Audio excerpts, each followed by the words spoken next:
Good morning student. AB school Navsari online video lecture સિરીઝમાં હું એમ એ ઝડફિયા બધા જ વિદ્યાર્થી મિત્રોનું હાર્દિક સ્વાગત કરું છું. આજના વિડીયો લેક્ચરમાં રેખાના સમીકરણના વિવિધ સ્વરૂપની બેટા આપણે વાત કરીશું. આપણે જાણીએ છીએ કે સમતલમાં આવેલી દરેક રેખા પર અસંખ્ય બિંદુઓ હોય છે. રેખા અને બિંદુ વચ્ચેનો સંબંધ આપણને જે અલગ અલગ સમીકરણ મેળવવાનો છે એ સમસ્યાનો ઉકેલ મેળવવામાં મદદરૂપ બનશે. સમતલમાં કોઈ એક બિંદુ આવેલું હોય અને એમાંથી જો કોઈ રેખા પસાર થતી હોય તો એ બિંદુ રેખા પરનું બિંદુ છે એમ જો કેવું હોય તો કઈ રીતના કહી શકાય? તો એ બિંદુ વડે રેખાના સમીકરણનું બેટા સમાધાન થવું જોઈએ. શું થવું જોઈએ? સમાધાન થવું જોઈએ. જોશું આગળ કઈ રીતના સમાધાન થાય તે. સૌપ્રથમ બેઝિક સમક્ષિતિજ અને શિરોલંબ રેખાથી આપણે શરૂઆત કરીએ. એક્સ અક્ષને લંબ એટલે કે શિરોલંબ રેખાનું સમીકરણ, અને બીજા શબ્દમાં કેવું હોય બેટા તો વાય અક્ષને સમાંતર પણ કહી શકાય. એક્સ અક્ષને લંબ હોય એવી શિરોલંબ રેખા, જો એના લખાણ માટે બેટા લખીએ કે આપેલી રેખા એ વાય અક્ષથી એક્સ અક્ષની દિશામાં ધારો કે એ અંતરે આવેલી છે. કેટલા અંતરે? એ અંતરે. જો પોઝિટિવ હોય તો જમણી બાજુ આ એક્સ અક્ષ છે, આ વાય અક્ષ છે, એ અંતરે આવેલી છે. અને તમે જો આવી રીતના એક્સ અક્ષને લંબ રેખા દર્શાવો તો આને બેટા શિરોલંબ રેખા કહેવાય. શું કહેવાય? શિરોલંબ રેખા કહેવાય. હવે શિરોલંબ રેખાનું સમીકરણ જો લખવું હોય તો એક્સ બરાબર કેટલું અંતર છે? એ. તો એ થશે. આવી જ રીતના ડાબી બાજુ અંતર એ, પણ એનો યામ જો લખવું હોય તો માઇનસ એ લખાય. અને તમે આ રીતના દર્શાવો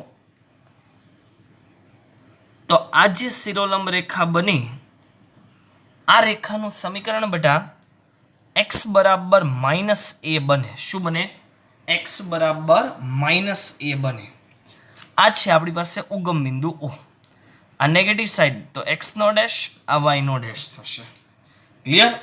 એટલા માટે મેં અહીંયા લખ્યું કે એક્સ અક્ષને લંબ શિરોલંબ રેખાનું સમીકરણ એક્સ બરાબર એ અથવા એક્સ બરાબર માઇનસ એ થશે. આવું આવી જ રીતના બેટા વાય અક્ષને લંબ અને સમક્ષિતિજ, વાય અક્ષને લંબ એટલે એક્સ અક્ષને સમાંતર કહેવાય. રેખાનું સમીકરણ ટૂંકમાં બેટા યાદ રાખવાનું, એક્સને લંબ તો શિરોલંબ, એક્સને સમાંતર તો એને સમક્ષિતિજ કહેવાય.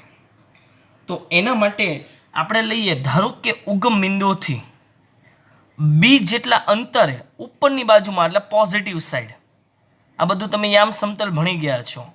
આ બી જેટલા અંતરે જે રેખા છે, આ રેખાનું સમીકરણ વાય બરાબર બી કહેવાય. શું કહેવાય?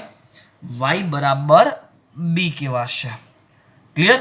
આવી જ રીતના જેમ ઉપર દર્શાવ્યું એમ રીતના બી જેટલું અંતર પણ નીચેની સાઈડ આવે તો એને દર્શાવાય માઇનસ વડે યામ ભૂમિતિમાં. આ માઇનસ બી વાય ડેશ છે એટલે તો આનું સમીકરણ વાય બરાબર માઇનસ બી થાય. શું થાય? એ અને બી એ કોઈ અચળ છે. વાય બરાબર બી અથવા વાય બરાબર માઇનસ બી. આ સમક્ષિતિજ અને શિરોલંબ રેખાનું સમીકરણ બન્યું બેટા. આવી જ રીતના ધારો કે તમારે એક્સ અક્ષનું સમીકરણ લખવું છે. જો નોટ કરીને પોઈન્ટ લખું છું. 1 નંબર એક્સ અક્ષનું સમીકરણ. એક્સ અક્ષ એટલે બેટા જો અહીંયા વાય બરાબર બી છે તો આ વાય જો અહીંયા નીચે આવી જાય તો 0 બની જાય. બી ની કિંમત શું આવી જાય? 0. તો એક્સ અક્ષનું સમીકરણ શું બને બેટા? વાય બરાબર 0 બનશે. આને એક્સ અક્ષનું સમીકરણ કહેવાય. ચાલો 2 નંબરમાં વાય અક્ષનું સમીકરણ લખવું હોય તો હવે તમે વિચારો તો શું લખાશે? વાય અક્ષનું સમીકરણ એટલે આ છે. આ જે એ અંતર છે એ ઘટાડીને તમે 0 કરી નાખો એટલે વાય અક્ષ ઉપર આવી જાય. તો વાય અક્ષનું સમીકરણ આ એક્સ એ બરાબર 0 થઈ ગયા. તો એક્સ બરાબર 0 એ આપણું વાય અક્ષનું સમીકરણ કહેવાશે. ક્લિયર? નેક્સ્ટ આગળ આના રિલેટેડ એક ઉદાહરણ જોઈએ. જો ઉદાહરણ નંબર 6 ટેક્સ્ટ બુકનું જ ઉદાહરણ લઈ લઉં છું. ઉદાહરણ નંબર 6 કે -2,3 માંથી પસાર થતી અને અક્ષોને સમાંતર રેખાઓના સમીકરણ મેળવો. -2,3 આ બિંદુમાંથી એક રેખા બટા પસાર થાય છે. તો આ બિંદુને રિલેટેડ અક્ષોને સમાંતર સમીકરણ મેળવવાનું છે. કઈ રીતના? તો પહેલા હું તમને યામ સમતલ દર્શાવી દઉં. -2,3 એટલે x અક્ષ ઉપર -2 y અક્ષ ઉપર 3 બંનેને જો હું કમ્બાઈન કરું બેટા તો એ બિંદુ ફોર એક્ઝામ્પલ અહીંયા બને છે. આ બિંદુ છે -2,3. આ બિંદુમાંથી પસાર થતી અને અક્ષોને સમાંતર હોય એવી બેટા રેખાનું સમીકરણ મેળવવાનું છે. અક્ષોને સમાંતર એટલે આ બિંદુમાંથી પસાર થતી, જો આને સમાંતર એટલે આવી એક રેખા બનશે જે x અક્ષને લંબ એટલે શિરોલંબ રેખા કહેવાશે બેટા. અને x અક્ષને સમાંતર એટલે આ બિંદુમાંથી પસાર થતી અહીંયા રેખા બનશે જે સમક્ષિતિજ રેખા કહેવાશે. જો દર્શાવું બે રેખા શિરોલંબ અને સમક્ષિતિજ, તમે જોઈ શકો છો બંને અક્ષોને સમાંતર મેં રેખા દર્શાવી દીધી. આ જે રેખા છે બેટા એ આપણી સમક્ષિતિજ રેખા કહેવાશે. સમક્ષિતિજ રેખાનું સમીકરણ કયું? તો કે y બરાબર b, ઉપરની સાઈડ છે એટલે નીચે હોત તો માઇનસ હોત. તો y બરાબર b એટલે કે આપેલું જે બિંદુ છે એનો વાયામ થાય એટલે કે 3 બનશે. શું બનશે? 3. આ સમક્ષિતિજ રેખાનું સમીકરણ. આ જ રીતના બેટા y અક્ષને સમાંતર એટલે કે શિરોલંબ રેખા. શિરોલંબ રેખાનું જો સમીકરણ લખવું તો -2 નેગેટિવ સાઈડ છે તો x બરાબર a, એની કિંમત કેટલી? તો કે -2 જેટલી. એટલે x બરાબર -2 એ આપણો સમક્ષિતિજ શિરોલંબ રેખાનો સમીકરણનો આન્સર રહેશે બેટા. ખ્યાલ આવે છે આકૃતિ પરથી? જો હવે આપણે પહેલા એનું લખાણ લખી દઈએ કે આકૃતિમાં રેખાઓની સ્થિતિ બતાવેલ છે. x અક્ષને સમાંતર રેખા પરના તમામ બિંદુનો વાયામ 3 છે. x અક્ષને સમાંતર રેખાના તમામ બિંદુનો વાયામ 3 ફિક્સ છે. કોઈ પણ જગ્યાએ લ્યો વાયામ કેટલો રહે? 3. એટલે y બરાબર 3 બનશે. અને x અક્ષને સમાંતર અને -2,3 બિંદુમાંથી પસાર થતી રેખાનું જો સમક્ષિતિજ રેખાનું સમીકરણ લખવું હોય તો y બરાબર 3 બની જશે. તે જ રીતને y અક્ષને સમાંતર રેખાનો એક્સિયમ આખી રેખા પર એક સમાન છે. તો શિરોલંબ રેખાનું સમીકરણ x બરાબર -2 બની જશે. શું બની જશે? x બરાબર -2. તો ટૂંકમાં હું અહીં આન્સર લખી દઉં. x અક્ષને સમાંતર રેખાનું સમીકરણ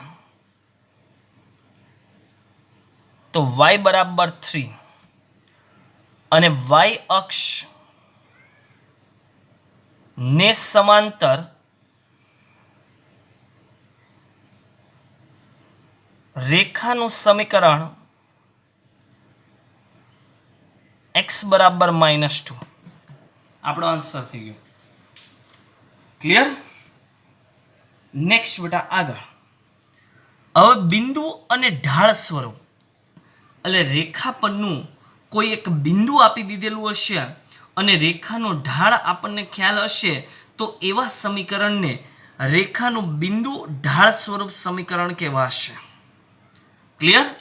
હું આકૃતિમાં તમને બતાવતો જ જઈશ. ધારો કે આ એક રેખા L છે. રેખા પરનું કોઈ એક બિંદુ આપણે P of x, y લઈ લઉં અને બીજું કોઈ પણ બિંદુ Q of x0, y0 લઈ લઉં. આપેલી રેખા બેટા શિરોલંબ નથી એટલે કે રેખાનો ઢાળ m છે. ઢાળ કેટલો છે બેટા? m. આ રેખાનો ઢાળ ઇઝ ઇક્વલ ટુ m છે. હવે આપણે આગળમાં જોઈ ગયા કે તમારી પાસે રેખા પરના કોઈ પણ બે બિંદુ આપેલા હોય અને એના પરથી રેખાનો ઢાળ જો m મેળવવો હોય તો એના માટેનું સૂત્ર શું હતું? કે વાયામનો તફાવતના છેદમાં એક્સિયમનો તફાવત છે. ક્લિયર? એટલે આના પરથી જો બેટા રેખાનો તમારે ઢાળ લખવો હોય તો ઢાળ તમે લખી શકો, અને આ બિંદુની ધારણા કરીને જો પહેલાં લખવું હોય તો એ ધારણાવાળું પદ લખી શકાય કે ધારો કે પી ઓફ એક્સ વાય એ રેખા પરનું કોઈ બિંદુ છે અને ક્યુ ઓફ x0 y0 એ શિરોલંબ ન હોય તેવી રેખા એલ પરનું કોઈ એક બિંદુ છે. રેખાનો ઢાળ એમ છે, તો રેખાનો ઢાળ એમ બરાબર શું રહે? વાયામનો તફાવત, તો y માઇનસ y0 એના છેદમાં x માઇનસ x0. આનો ક્રોસ ગુણાકાર બેટા સામે થાય તો x માઇનસ x0 ગુણ્યા m is equal to y minus y0. આ રીતના એની સાબિતી મેળવી શકાય. ક્લિયર? તો અહીંયા રેખા પરનું બિંદુ q ઓફ x0 y0 પણ રેખાના પ્રત્યેક બિંદુ xy ની સાથે સમીકરણનું સમાધાન કરે છે. મીન્સ કે આ જે સમીકરણ છે એનું બેટા સમાધાન કરશે, જેને હું 1 નંબર આપી દઉં છું. ક્લિયર?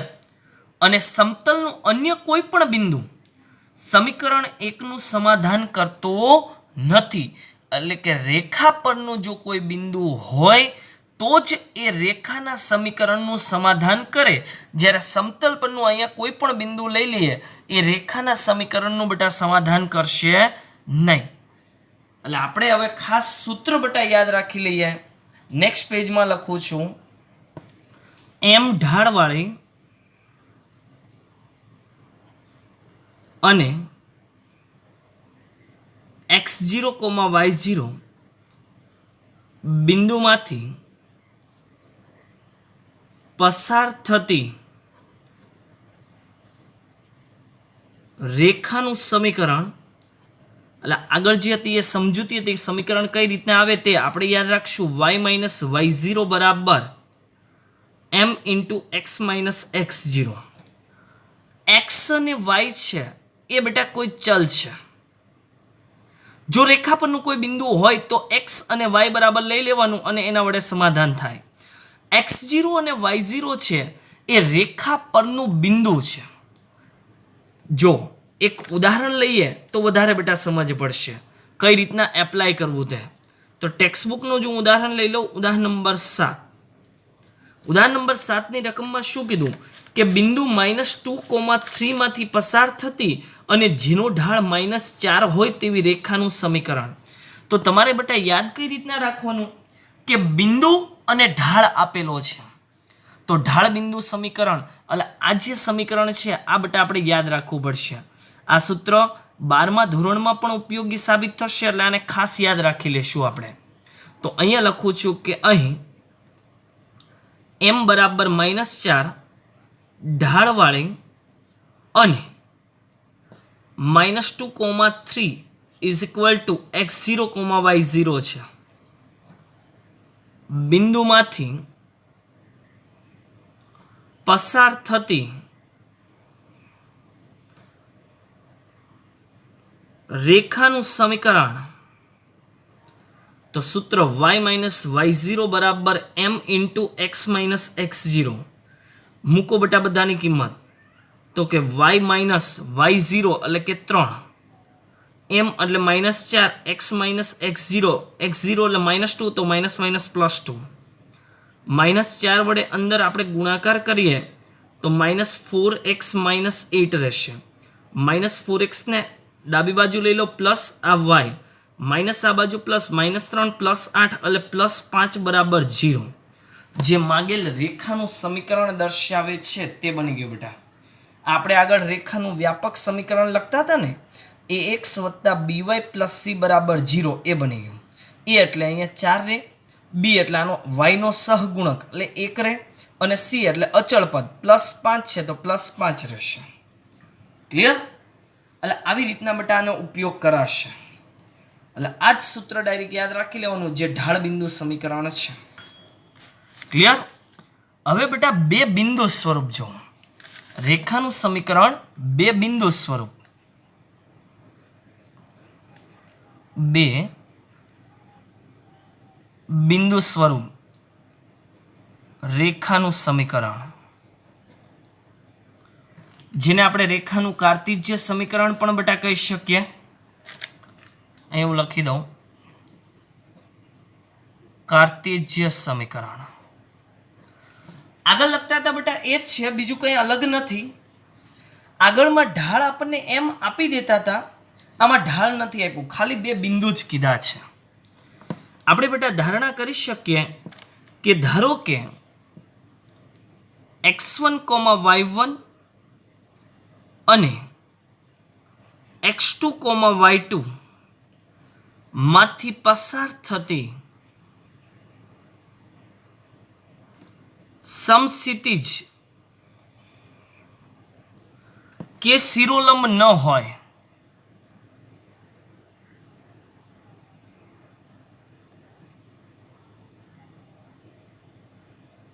તેવી રેખાનું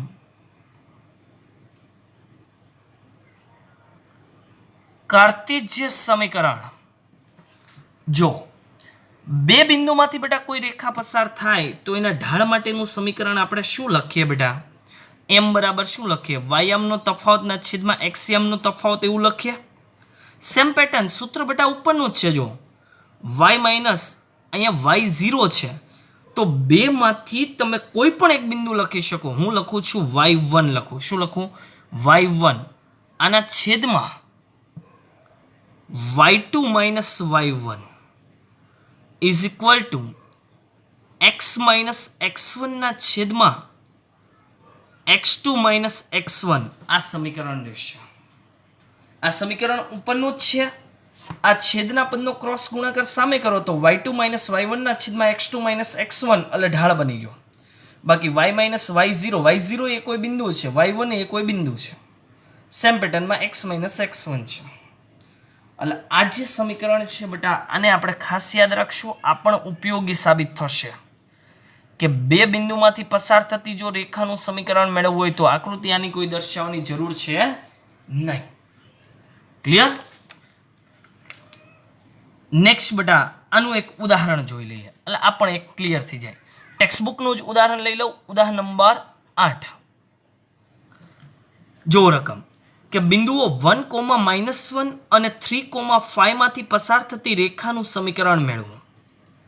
તમે બેટા શું કરશો? અહીંયા કે આપેલા બે બિંદુ પરથી રેખાનું સમીકરણ મેળવવું છે તો અહીં પહેલા બિંદુને 1 અને -1 બિંદુને આપણે નામ આપી દઈએ x1, y1 અને બીજું જે બિંદુ છે કે 3, 5 જેને નામ આપી દઉં x2, y2 માંથી પસાર થતી રેખાનું સમીકરણ. આમાંથી પસાર થતી રેખાનું સમીકરણ. ચાલો સૂત્ર બેટા આપણે યાદ રાખવું પડશે કે y માઇનસ y1 એના છેદમાં y2 માઇનસ y1. જો અહીંયા y1 લખો તો નીચે y1 રહેશે, અહીંયા y2 લખો તો નીચે y2 રહેશે. x માઇનસ x1 ના છેદમાં x2 માઇનસ x1 એટલે કોઈ દિવસ ન ભૂલાય. x1 x1 y1 યાદ રાખીએ એટલે મૂકો કિંમત. y માઇનસ જો y1 ની કિંમત એટલે -1 છે તો માઇનસ માઇનસ +1. y2 ની કિંમત છે 5, y1 એટલે minus minus +1. x minus x1 ની કિંમત છે 1, x2 એટલે કે 3 માઇનસ x1 ની કિંમત છે 1.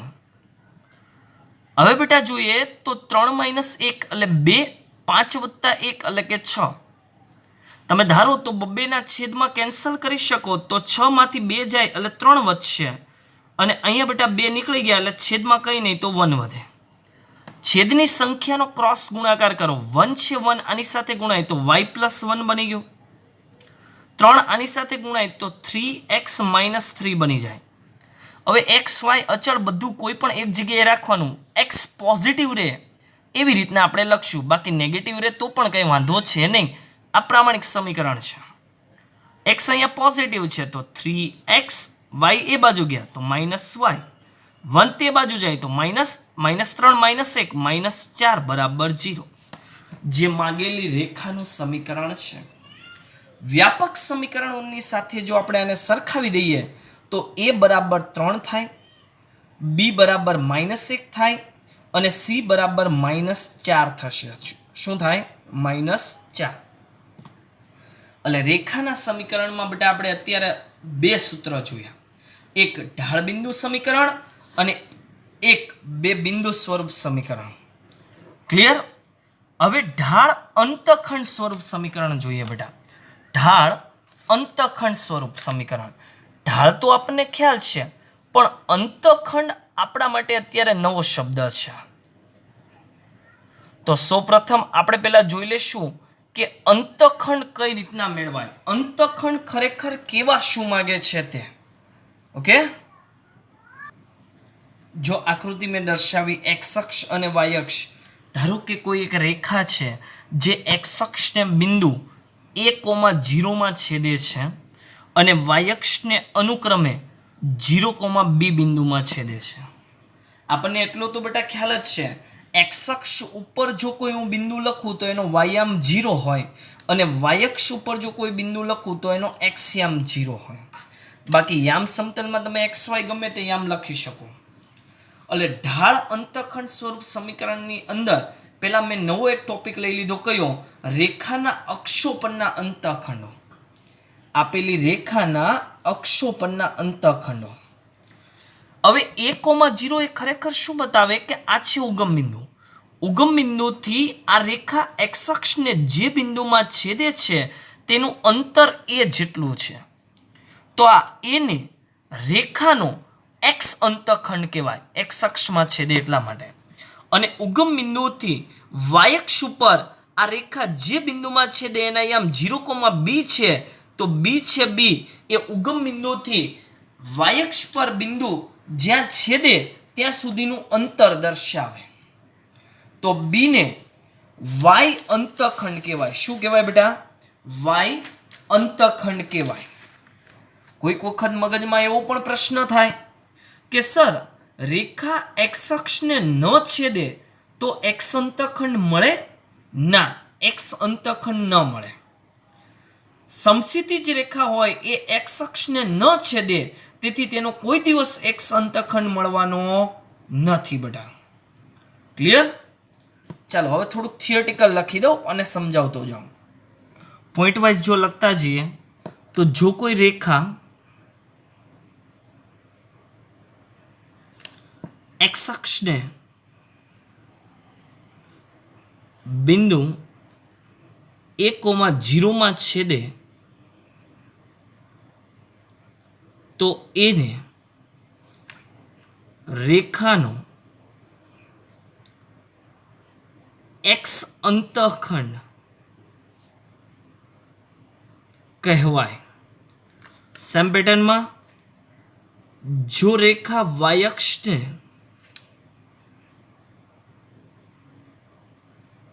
બિંદુ 0,b માં છેદે તો b ને રેખાનો વાય અંતખંડ કહેવાય. ક્લિયર? એક્સ અંતખંડ વાય અંતખંડ કોને કહેવાય તે આપણે ખ્યાલ મેળવી લીધો બેટા. હવે ન છેદે તો એના માટે લખી દઈએ, જે હું નોટ કરીને તમને લખું છું. નોટ કરી પહેલો પોઈન્ટ કે રેખા એક્સ અક્ષને ન છેદે તો એક્સ અંતખંડ ન મળે.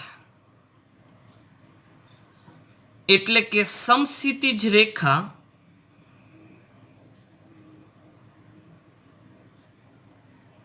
એક્સ અક્ષને છેદે નહીં,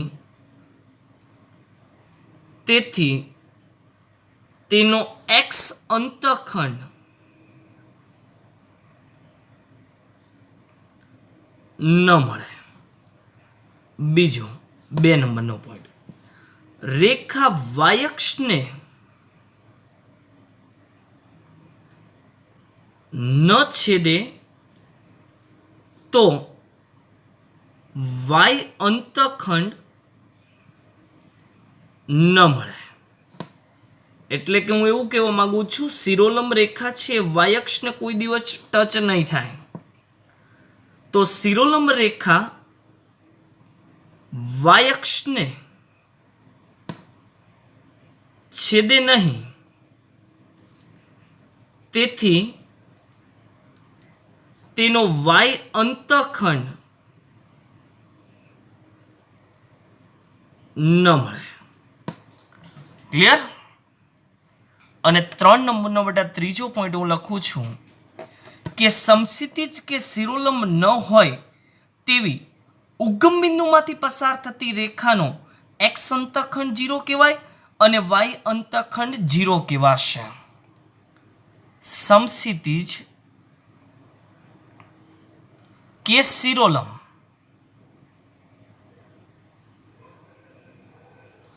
ન હોય તેવી ઉગમ બિંદુમાંથી, જોજો ખાસ મહત્વનો શબ્દ ઉગમ બિંદુ છે, ઉગમ બિંદુમાંથી પસાર થતી રેખાનો એક્સ અંતખંડ અને વાય અંતખંડ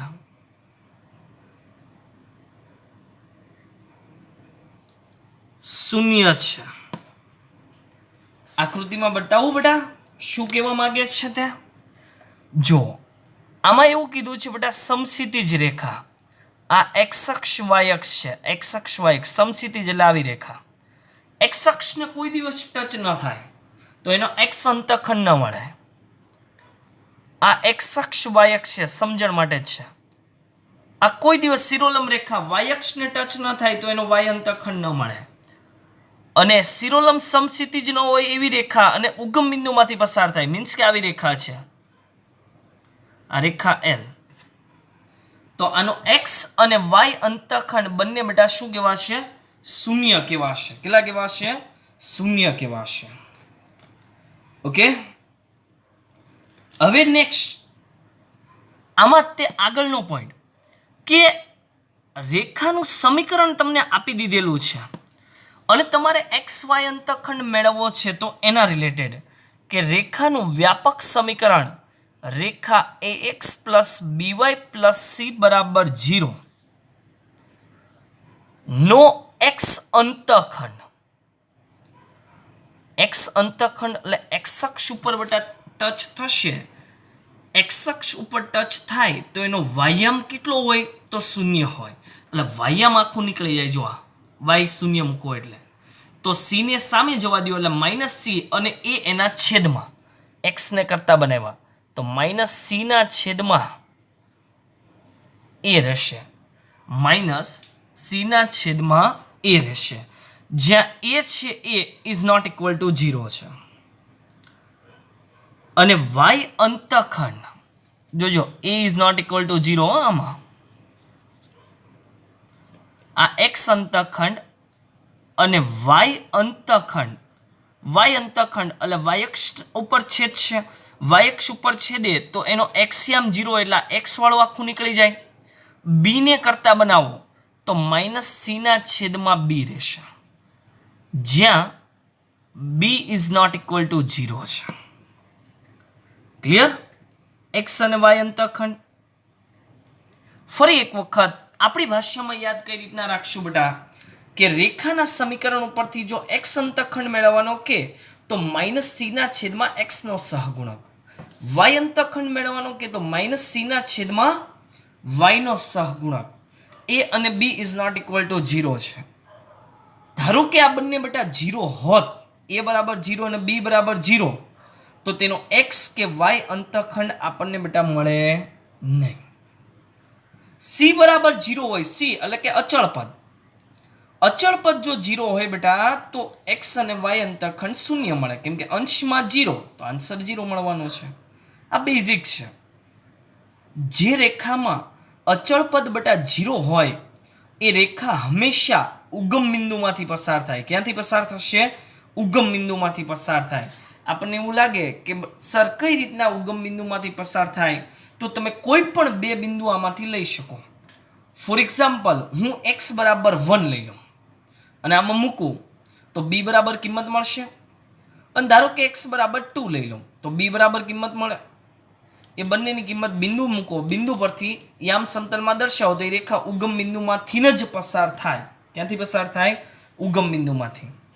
ચાલો એક ઉદાહરણ લઈ લઉં આના રિલેટેડ આપણી સમજણ માટે. કોઈ પણ એક રેખાનું સમીકરણ કે 2x + 3y - 5 બરાબર 0 નો x અંતઃખંડ. હવે આપેલી રેખાને વ્યાપક સમીકરણ સાથે બેટા જો સરખાવું તો અહીંયા શું રહે? ax + by + c બરાબર 0. c એટલે કે -5, b એટલે +3 અને a એટલે કે +2 થશે. ક્લિયર? તો x અંતઃખંડ બેટા શું રહેશે આપણો સૂત્ર? તો -c ના છેદમાં a. -c એટલે -c એટલે -5 અને a એટલે કે 2. +5 ના છેદમાં 2 થાય x અંતઃખંડ. અને y અંતઃખંડ બેટા જો લખવો હોય, y અંતઃખંડ તો -c ના છેદમાં b. c એટલે -5 પ્લસ અને b એટલે કે 3. 5 ના છેદમાં 3 એ આપણો શું બને બેટા? y અંતઃખંડ બને. શું બનશે? y અંતઃખંડ બને. ક્લિયર? હવે આપણા મેન સૂત્રમાં બેટા આવીએ. કયું? કે ઢાળ અને અંતઃખંડ સ્વરૂપ સમીકરણમાં. તો એમાં બેટા હું એક નંબર આપું છું કે ઢાળ અને y અંતઃખંડ સ્વરૂપ. હવે વિકલ્પ 1 આપણા સૂત્ર માટે કે ઢાળ અને y અંતઃખંડ સ્વરૂપ સમીકરણ. રકમમાં ઉલ્લેખ કરેલો જોઈએ બેટા કે ઢાળ આ છે અને y અંતઃખંડ એટલો છે, તો રેખાનું સમીકરણ બેટા મેળવો. તો આના માટે આપણું સૂત્ર રહેશે, જો અહીં લખી દઉં કે m ઢાળવાળી અને y અક્ષ પર c અંતઃખંડ કાપતી. હવે તો તમને ખબર પડી કે અંતઃખંડ એટલે શું? ઉગમ બિંદુથી y અક્ષ પરના બિંદુ સુધીનું અંતર કાપતી રેખાનું સમીકરણ. તો y બરાબર mx + c થાય. શું થાય? y બરાબર mx + c. આ જે સમીકરણ છે એ રેખાના બે બિંદુ સ્વરૂપ સમીકરણ છે, તેના પરથી જ આપણે મેળવેલું છે. પણ ટૂંકમાં બેટા તમે યાદ રાખી લો કે ઢાળ અને y અંતઃખંડ સ્વરૂપ સમીકરણ હું પૂછું તો તમારે મને કહેવાનું y બરાબર mx + c. શું કહેશો તમે? આકૃતિમાં સમજાવું? જો આકૃતિ, આ એની આકૃતિ થઈ કે આપેલી રેખા ઉગમ બિંદુથી c જેટલા અંતરે આવેલી છે એટલે y અંતઃખંડ એનો c બને. બિંદુ છે 0,c. તો આમાંથી પસાર થતી અને આનો ઢાળ છે બેટા m. ઢાળ કેટલો છે? m. તો રેખાનું સમીકરણ તો y બરાબર mx + c બનશે. c એટલે શું? y અંતઃખંડ. m એટલે શું? એનો ઢાળ. ક્લિયર? આ જ રીતના બેટા વિકલ્પ 2 માં ઢાળ અને x અંતઃખંડ સ્વરૂપ સમીકરણ. એટલે આ રેખા y ની જગ્યાએ કોઈ x માં ટચ થશે, y માં ટચ થશે નહીં.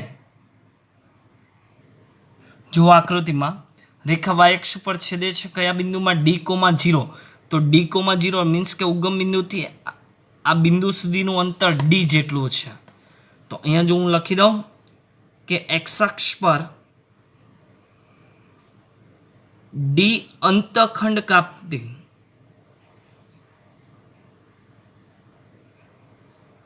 અને m ઢાળવાળી રેખાનું સમીકરણ y બરાબર m × x - d છે. આ સૂત્ર જ બેટા યાદ રાખશું. સૂત્રને જો મેળવવું હોય તો તમે મેળવી શકો. કેના પરથી? કાર્ટેશિય સમીકરણ જે લખ્યું હતું તે રેખા પરનું બિંદુ છે D, 0 એટલે y આમ 0 x આમ છે D એટલે x1 ની જગ્યાએ D બની ગયું, y1 ની જગ્યાએ 0, એમ ના તો એમ જ. એટલે આજના વિડિયો લેક્ચરમાં આપણે 4 સૂત્ર બટા જોયા. કયા? એક તો ઢાળ બિંદુ સમીકરણ.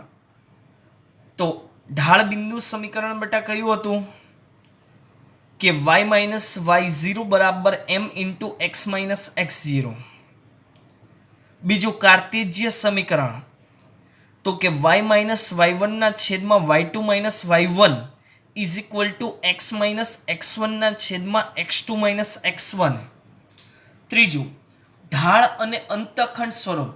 તો એમાં મેં તમને આખો અંતખંડ શું કહેવાય એનો પહેલા ખ્યાલ આપી દીધો અને પછી વિકલ્પ 1 અને વિકલ્પ 2 તરીકે બે સૂત્ર લખી દીધા કે ઢાળ અને x અંતખંડનું સમીકરણ y બરાબર m into x minus D અને ઢાળ અને y અંતખંડ સ્વરૂપ સમીકરણ y બરાબર mx પ્લસ c. ક્લિયર? તો આ બધા ખાસ ધ્યાન રાખશો. આના રિલેટેડ એક ઉદાહરણ જો હું લઈ લઉં તો ઉદાહરણ નંબર 9. ઉદાહરણ નંબર 9 કે થીટા ઝોકવાળી એક રેખા tan થીટા બરાબર 1/2 હોય તથા તેનો y અંતખંડ -3/2 x અંતખંડ 4 હોય તેવી રેખાનું સમીકરણ શોધો બેટા. રકમમાં સીધી રીતના ઢાળ નથી આપ્યો કે અહીં થીટા ઝોકવાળી રેખા માટે tan થીટા બરાબર 1/2, તેથી m બરાબર tan થીટા x અક્ષની ધન દિશા સાથે થીટા માપનો ખૂણો બનાવે એવું એ કહે છે. એટલે m બરાબર 1/2 છે. ચાલો પહેલું એમાં y અંતખંડ -3/2 એટલે અહીંયા ટૂંકમાં લખું તો m બરાબર 1/2 અને y અંતખંડ એટલે c બરાબર -3/2. હવે આપણે બેટા સૂત્ર આપણે યાદ રાખવું પડે કે y અંતખંડ રિલેટેડ સૂત્ર આપણું કયું હતું? તો હું અહીંયા લખું છું રેખાનું સમીકરણ y બરાબર mx પ્લસ c. આ આપણું સૂત્ર હતું. y બરાબર m ની કિંમત 1/2 ઇન્ટુ x, c ની કિંમત -3/2, બંનેના છેદમાં 2, 2 નો ક્રોસ ગુણાકાર સામે 2y into 2y is equal to x minus 3.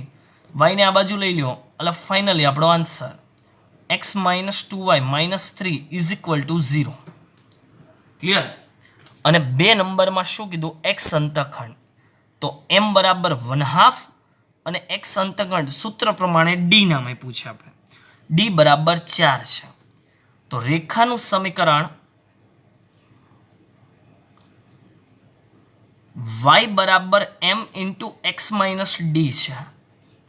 તો y બરાબર 1/2 x માઇનસ 4, બેનો ક્રોસ ગુણાકાર સામે 2y બરાબર x માઇનસ 4, 2y ને બેટા જમણી બાજુ લઈ લો એટલે માઇનસ થઈ ગયા, x માઇનસ 2y માઇનસ 4 બરાબર 0.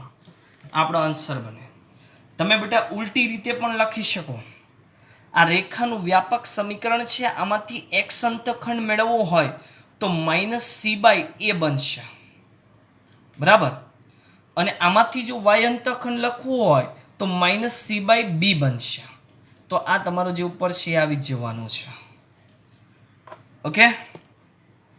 તો આ 4 સૂત્ર બેટા તમે યાદ રાખશો એવી આશા સાથે નવા વિડીયો લેક્ચરમાં નવા સૂત્ર જોશું. Thank you.